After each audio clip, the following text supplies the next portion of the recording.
It's part 12 of the High Elves Abridged, where last time we started a war with the orcs of Gundabad. We fought several battles with them, including 2 successful siege drawouts getting us a couple of settlements, and various smaller fights with armies they just had all over the place. We ended with me trying to get another siege drawout going, doing some more antics and ultimately failing.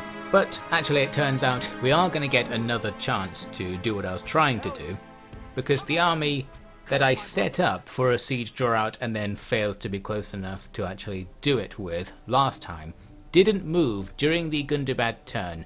So I actually now do end up having a siege drawout due to my previous antics. So my claim that it didn't work I guess was premature. It did work, as it turns out. So here we go, we've got the garrison of this town out onto the field. The units are generally pretty good, as we've seen with Gundabad so far. They don't field much trash, but neither do we, so I guess we can take them in that regard. Albeit with our reinforcements being a long time and distance away, we still want this to go as well as possible. The first thing I thought I'd try is rushing forwards to fight the first army first, because this isn't one of the usual siege drawouts where the first army is like one guy. There's a substantial amount of stuff there, so I thought we'll quickly wipe them away, then kill the second army. However, they were positioned behind this little hill, so my archery attacks didn't do very much. Plus, against the orcs of Gundabad, archery attacks don't do very much in general. So I ended up withdrawing, waiting around for the enemy to link up and then come over that hill. And here we are with the real fight 5 minutes or so later. It starts off pretty good actually, because their general peeled off running to the left where my horse archers were. So we're going to have the horse archers just engage him, and he is the mounting guard unit that doesn't have a shield, so is a little bit weak against horse archery attacks. Meanwhile, everything else just starts grinding, and my melee cav go around the left to deal with the enemy's archers, although this proves to be not especially effective because their archers are quite good. These black shield archers have decent melee stats, and our cav, while being somewhat good in this case, don't seem to be good enough. We just don't do very much when we get in there. Get the announcement that a general has been killed, but it's not the one I'm looking for. It's the commander of the first smaller stack with some wargs somewhere. Now a bit later I looked at the melee line and realised things aren't actually going all that well. They've got these orc avengers who are super powerful, it seems. They have absolutely annihilated my decent spear unit. I'm guessing they have some kind of armor-piercing attack like certain other units seem to do, so it's ignoring the fact my guys have high defense stats in some way, and they're just tearing through them. So that's bad news. We're going to have to just throw some archers into melee against them and hold them for a bit. Still trying to get that general kill, but it's not quite there. We've killed most of the unit though. My cav are still struggling against those archers. I've now advanced though some of my good axemen, and they should do okay. We really needed to kind of just plough these archers away to rear attack the melee line to save some of my troops, but unfortunately these archers weren't going anywhere. It's just not our faction's strong suit, taking out archers with cav, especially against Gundabad, because their archers are quite good, as I said. Now the grind carries on, and soon we do get the golden moment. We finally kill their main commander in the horse archer blob. I think that was their faction heir or something. It was some big deal within Gundabad. And with that guy down, we start to see some of these groups retreating, and this is finally going to make this battle go in our favour. So things have been a bit messy so far. Didn't really go as well as I'd like, but now we're getting somewhere, and of course we need to chase these guys down and max out our kills to get the siege drawout going, and with all of the returning horse archers, that's going to be perfect. There's no way virtually anything on the field here will escape. Sometime later, here is the result. We did lose a decent chunk of our army. In particular, our melee troops are now further weakened than ever before. This is always the case with our elven battles, it seems. Because we lose melee troops and can't really get them back, we're more and more reliant on horse archer tactics and things like that. Well, we'll just see how we do from here. The settlement is taken. I nearly didn't slaughter the inhabitants. I was nearly feeling nice. But no, they need a good slaughtering. We're the Dark Elves in this timeline, and that's that. It's a pretty decent settlement, so good for us, but more good to have been taken away from the enemy, because they might have actually been recruiting things from this area. We're not going to hang around. In the very same turn, we can start moving out towards the border, because the next region over is barely defended at all, so I was thinking of rushing it and taking that, especially because there's a bridge near that next settlement which we could potentially use to defend against all of the Gundabad stuff we've seen previously off to the east. But some of that stuff is coming towards us, it seems, along the northern edge of the mountain range, and we accidentally ambush a pretty big army. Elrond was just hiding in the trees there, looking for some kind of siege draw-out or something, a chance to go and attack the nearby settlement. So instead we've got this defensive ambush. We can stop them from attacking us later if we take them down here. But I was a bit concerned about actually trying this because they've got good numbers here, both in terms of number of troops and the numbers on those troops. They've got various good units.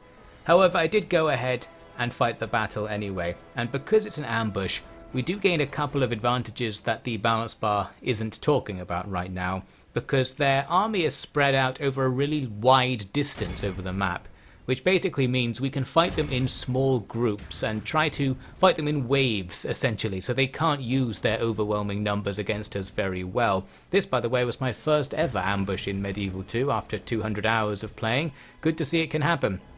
My first priority was to take down their commander, who was among some wargs at the front there, so that's why I gave the ballista that order to fire. Everything else just needs to kind of get in there, really, and see what we can do. I've got my Mithlond nobles charging down into their pale orcs there on the hill, so that's their best unit dealing with our best unit. You can see I'd kind of set up anticipating the enemy would charge my ballistas. I thought they'd be aggroed onto them, but no, so we're going to move up with those units. One unit though is actually, unbeknownst to me at the moment, a pike unit. So they're actually not able to move because they're in pike wall formation. Well, they can move, they just sort of shuffle forwards, meaning they're not going to help out very much as it turns out.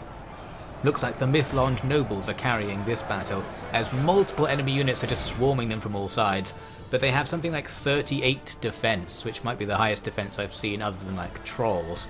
So they can just tank everything basically, meanwhile the other units will get to work trying to grab some kills.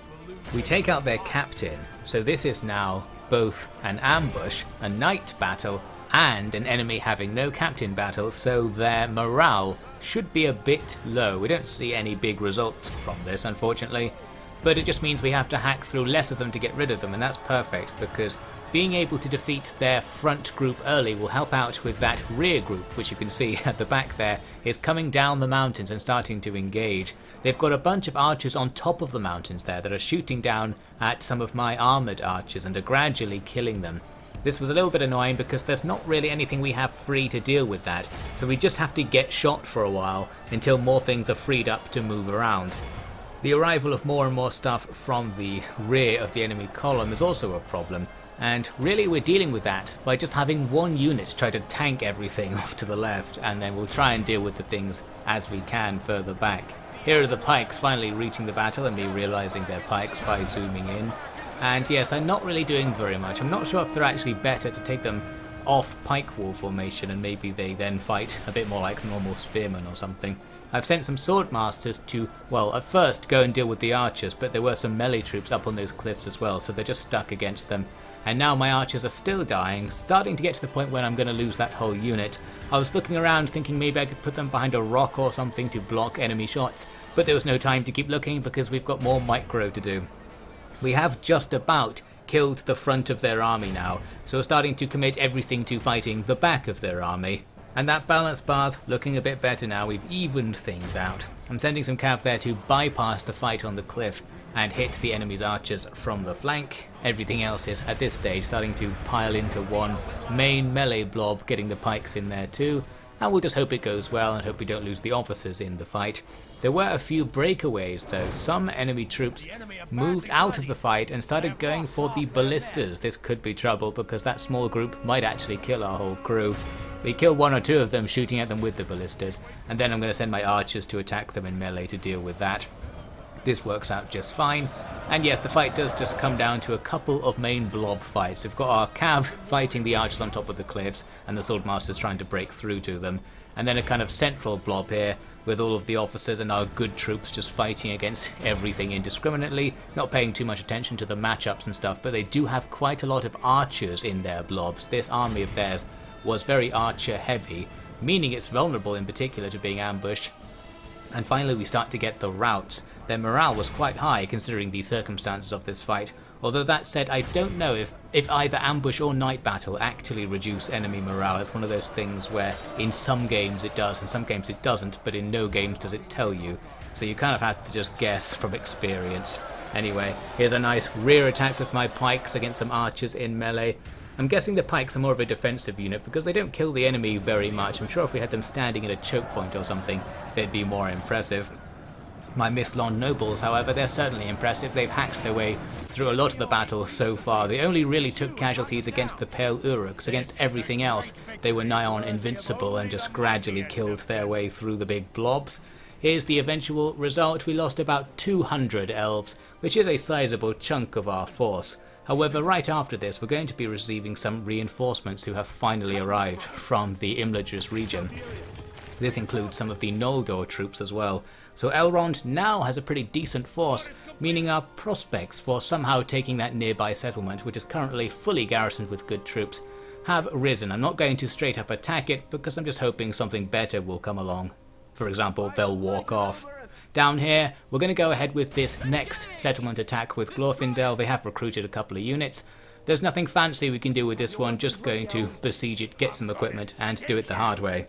I noticed that Dale seemed to be up to something. There are all these stacks that are moving along the northern road here, and it seems like they're probably going to go for Gundabad, so we can potentially use this to our advantage. And of course, our advantage would be they die to kill most of the enemy, and then we come in and finish them off, so that Dale doesn't actually get the capture of the territory. That's the ideal situation, but even if Dale does take it, that's still good as well, since it helps take out Gundabad.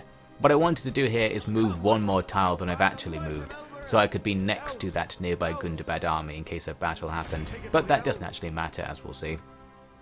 What we'll see for now, though, is this attack on the castle. They have spawned another unit. They have the armory building, so the bounce bar is now a bit better than it was before.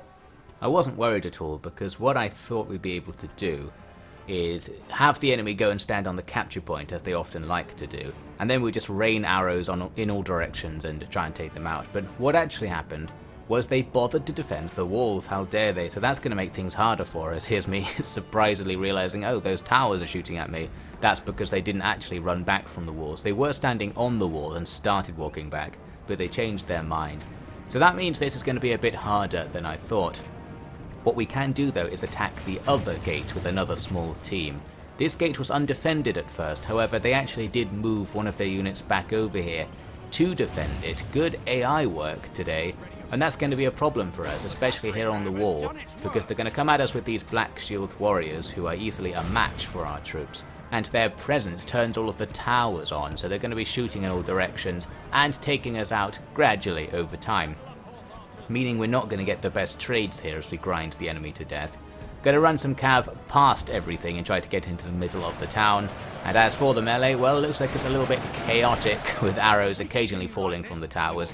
Luckily the towers aren't that powerful. We're not being completely annihilated real quick, so we've got some time to try and win the fight. Back over at my original attack point, I'm just kind of going for it. They have thinned their defences out here since they wanted to go and cover the other entrance as well. So we're going to have to just run through the towers and set up ladders and get the ram going and take the casualties. Once we're in, it's a bit of a grind really. I sent all of the cav past the infantry fights to go for that fight in the background there. I'm going to have all my cav fighting against the enemy's general near the capture point. Meanwhile, everything else runs about the town, just fighting with their Black Shield warbands. Most of those fights aren't going to be particularly in our favour or anything, and it's also going to be a no routes sort of fight because of the presence of a general, so we're going to have to grind them down and take more losses than I would like. We're certainly not doing the stand at a distance and shoot them with arrows plan to avoid losses. We're really doing the opposite of that, so this isn't going to plan at all. But at least my cav have isolated the enemy general over here. We managed to hack through his unit, and now we just sort of cross our fingers and hope, because if we can actually kill the general, the fight will end early since all of those weakened enemy units are away from the capture point. I'm also doing the capture point capture, as you can see by the timer, just in case the battle doesn't actually end before we do that. Somewhere in the cav mosh, we finally grabbed that general kill. Was hoping to see everything rout right away, got these guys down to wavering while also being nearly dead. Perhaps they get a tiny morale boost from being in the fortifications as well. But then a few seconds later, they do rout, and that's the result. Not ideal, not all that bad really, 200 for 500-ish, but would have liked to see that be kind of no losses, thanks to our archer strat that I never actually did. So right after that capture, we're going to move out once again, because I want to stand on this bridge. This bridge is a great choke point because all of the enemy's 2 and a bit stacks off to our right now have to go through that bridge if they want to attack the area we're in. So we can use this as a defensive point, but I was immediately a bit concerned. I was like, if they actually came at us with everything, we can't hold the bridge because our guys would just get pushed away. We don't have many troops to plug up that gap. So a sort of favourable bridge defence battle isn't guaranteed, but I'm going to stand there anyway. Now what actually happens is they do send an army over to stand by the bridge, but it doesn't actually attack, so now that's just going to be a standoff. Then a more important event occurs. At the start of the turn, we get the almost inevitable free stack spawn coming in, and this is what I was dreading because we're kind of spread out quite thinly at the moment, and another army being thrown into the fray is not what we need. Looks like Gondor are in even more trouble, and the One Ring has been located. It's in Isengard of all places. It looks like evil's actually going to take over the world in this campaign, because they are conquering everything out of our line of sight. It seems Saruman's got the ring. Overall, I don't think the world's going to survive, but while it's still here, we might as well try to get some Dalish people killed or something. So yes, it's still a standoff situation really. You've got a standoff at the bridge and a big standoff at Dane's Halls there, with all of the Dale armies just standing there. Looks like they didn't attack. Not quite sure what to do with that. And then there's this situation. Here's their freely spawned army. It's behind our lines near Gundabad and near where my small, easily killed reinforcement groups are gradually trickling forwards. So a bit of a situation really, and there's only one possible strategy. That is to completely ignore their freely spawned stack and hope it doesn't do anything. One of my favourite strategies. We'll see. So at the bridge we're just going to leave the standoff because I'm waiting for reinforcements to show up. But with the Dalish standoff, I thought maybe we can help out here. I was aware, by the way, that we're not allied to Dale. That means we can't do joint attacks on the enemy. What I wanted is for them to try and make an attack. The fact they didn't attack during that end turn sequence makes me think they don't have the power to do it. So what I'm going to do is night attack the first of these small armies, because that will clear up another space for them to move through. Or at least that's what I thought. It actually doesn't, because I am forgetting again the fact that when you kill an army you move to where it's standing, which will put me in the enemy zone of control. So this isn't going to work, but here's me trying anyway. It was a bit of an involved battle actually, mainly because the enemy have some armoured trolls. We do have our ballista, an ideal counter, although in this case it's not really working very well. You can say I set them up on this cliff edge thinking the trolls won't be able to get us here, we'll shoot down at them and try to grab some kills. But for whatever reason, while we appear to be in range, my guys don't have line of sight. I think there's some jankiness going on that cliff, so we have to move to a more dodgy position below the cliff. I put the archers there instead, and they did start shooting at things, but only a couple of them. So yeah, clearly there's some sort of invisible wall thing going on here. Unfortunate, but anyway, the archers being here seem to aggro the enemy, so now they're coming towards me. It's time to get this going, and the plan now is to replace the cliff with the swordmasters. So the swordmasters will be the wall that stops the trolls hitting the ballistas, and then at close range the ballistas will try to take the trolls out. All of our other units will try to strategically stay out of the way and just not get killed. A bad first volley as we miss our shots, that's just what we don't need. The arrows are hitting the enemy, but with the trolls having a bunch of armor and having super high defense in general, whether that's actually doing anything is unknown. They've also got a unit of archers we need to take down. Going to send some cav around to be behind them, and I've got a couple of generals' bodyguards blocking the little route the archers are taking to get up onto those cliffs. There's a kill, the ballistas are doing their work, and it's about to be time for the swordmasters to do their work, that being dying.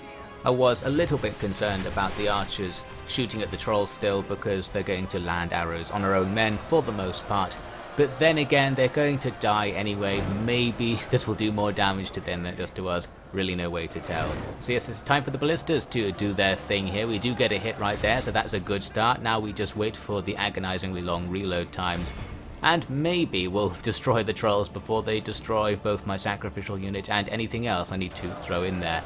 It did look like they were going to get through the swordmasters quite quickly. Actually, after about 30 seconds we were nearly dead. So I decided to throw in these low, quote-unquote low quality swords as well to sacrifice them, and with them I'm trying to get them onto the other side of the troll unit so that the ballistas have a bit more line of sight. We have actually cut down most of them over time. This plan is certainly a functional plan, it works. It kind of feels bad because you're deliberately losing units to do it, but if you actually tried to melee the trolls to death with your army, you'd probably lose all of it, so it's worth the sacrifice to give the ballistas something to do. As for our fight against the archers, well, we've just got a whole bunch of stuff fighting them, so that goes okay in the end. Soon we see some routs, and we can end the battle right there.